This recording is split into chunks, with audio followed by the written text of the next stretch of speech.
Salut à tous, j'espère que vous allez bien. On se retrouve aujourd'hui pour une nouvelle vidéo. Aujourd'hui, nouvel épisode de la série Où courir à Paris. Et pour cet épisode, je vous emmène dans le 13e arrondissement. Généralement, quand on pense 13e arrondissement, on pense tout de suite au quartier asiatique, à ces grandes tours, ou bien ces nouveaux immeubles originaux quand on va vers la bibliothèque François Mitterrand.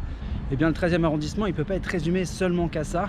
Ce qu'il faut savoir, c'est que le 13e arrondissement présente un musée à ciel ouvert qui met en lumière le street art et qui fait partie intégrante de l'espace public.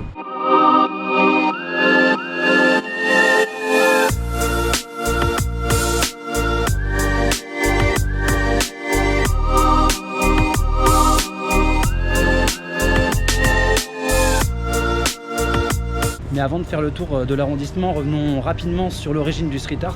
Alors le street art, il est né à l'origine avec le mouvement hip-hop.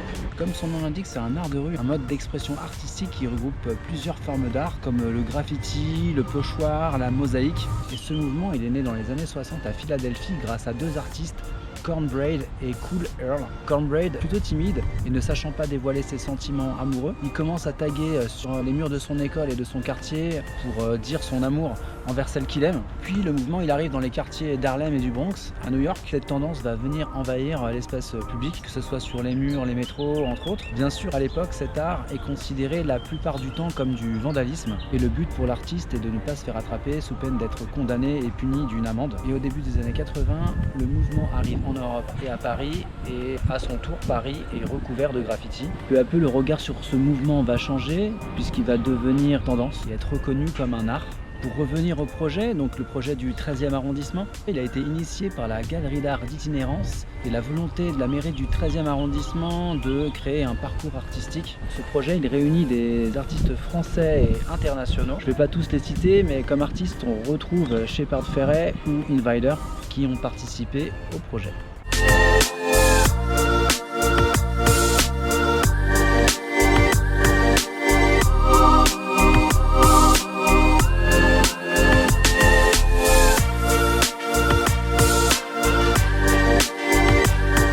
On est boulevard Vincent Auriol et la plupart des fresques se trouvent vraiment sur ce grand boulevard.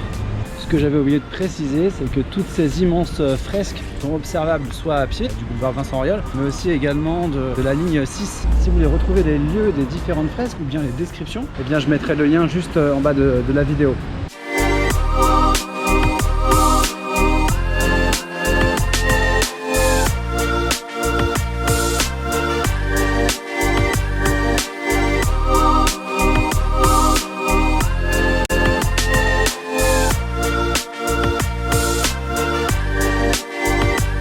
Voilà, j'espère que l'épisode vous a plu. N'hésitez pas à vous abonner pour rester informé des prochaines vidéos. Laissez le petit pouce en l'air, un petit commentaire, ça fait toujours plaisir et puis ça m'encourage à continuer.